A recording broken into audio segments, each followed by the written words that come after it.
Hola Familia Humanidad, hello Family Humanity, salut la famille de l'humanité. Today we are here at Nakum after I visited this morning Yaksha. An hour later with my motorcycle I arrive here at Nakum. Nakum is a beautiful site. Wow. It was probably a subordinate to Tikal. Let me tell you the story of Nakum. It's really short and it's sweet.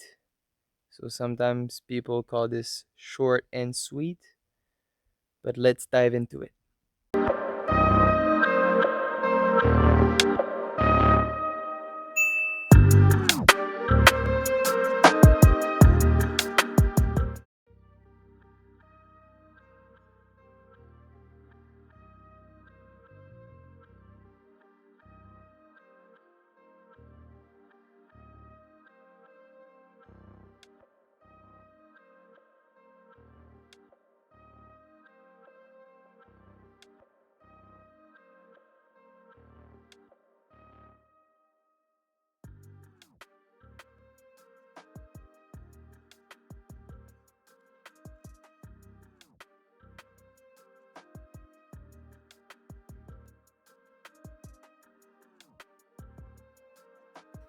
Hello, family humanity. It's your brother Wallace. I'm here today at Nakum. Beautiful site, close to Yaksha. You just continue a little bit with your motorcycle if you have one. If you don't, you will need to walk quite a long distance, or you can pay an agency. I don't know how much that costs. But Nakum is also known as Oya Rota, meaning broken pot, or TARZA TERRATO, meaning clay cup, because here at Nakum they found a lot of beautiful ceramic arts. So ceramics is made with barro, clay. So they found a lot of beautiful clay pot here in Nakum. The first inhabitants of Nakum was around the middle pre-classic. So from 900 BC to 300 BC. But their peak was in the late classic period. So from 600 AD to 900 AD. In between those two periods, the construction activity here at Nakum wasn't that big. But there's a fun fact here at Nakum, same as Yaksha. In the Terminal Classic, so 700 to 900 AD, when most Maya city were collapsing, Nakum and Yaksha, the other side I visited this morning, you can watch the other video, they both went into a major construction development. So this is something special. Located in the Beteng region, it's on the bank of the Olmul River. It's 16 kilometers from Yaksha. It's 10 kilometers from Naranjo. And it's 25 kilometers from Tikal. So there's a group of Maya city really close to each other.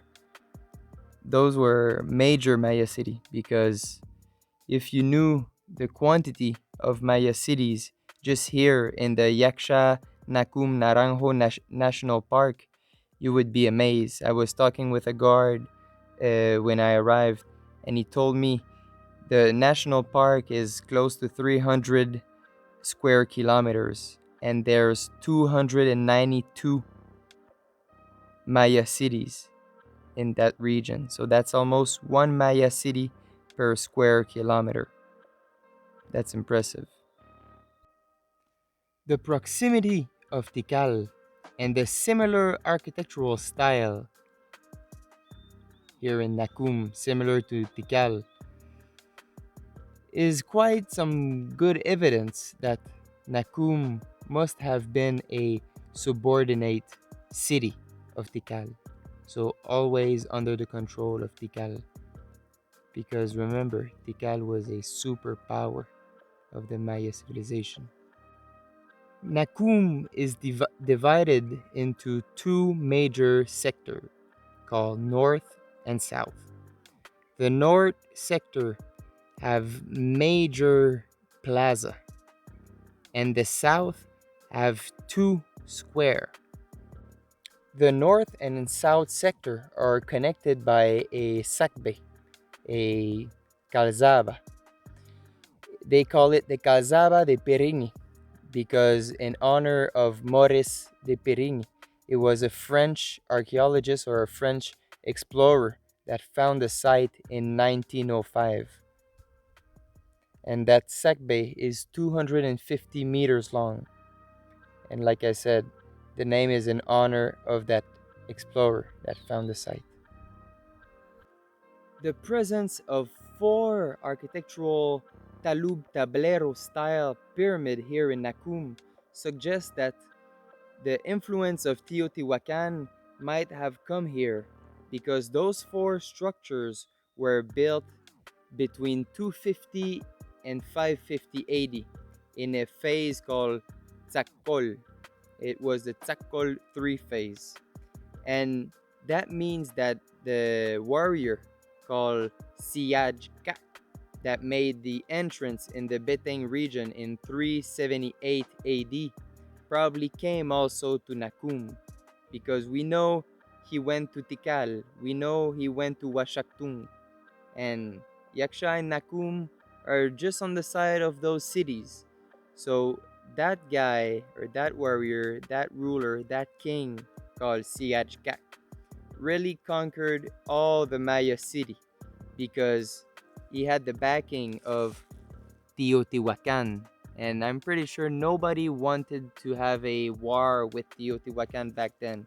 So they just agreed with what he wanted. And that's it. I couldn't find more information on Nakum, but we can imagine that the same scenario happened with Nakum as the other Maya city. When Siyajkak conquered Nakum or took control, he brought with it a lot of focus, a lot of determination to make the city even bigger. Probably he had a lot of people, a lot of labor to help him. So then, probably Nakum went into a prosperous era, a prosperous phase when a lot of construction were started. But this is the end of the story of Nakum. I hope you guys liked it. If you liked it, you need to click. Yes, you need to click that little like button and that subscribe button because tomorrow I'm going to Naranjo and Topochte. And you don't want to miss this. Ooh, it's sweaty out here. Because Topochte is probably the city that lasted the longest because it was on an island. So even in the post-classic period, Topochte was still active. And Naranjo, I will tell you the story in the next video. See you, family humanity. Stay awesome, stay blessed, stay beautiful, and share the love. Seek knowledge. You got this. You got this. I'll talk to you soon. Love you.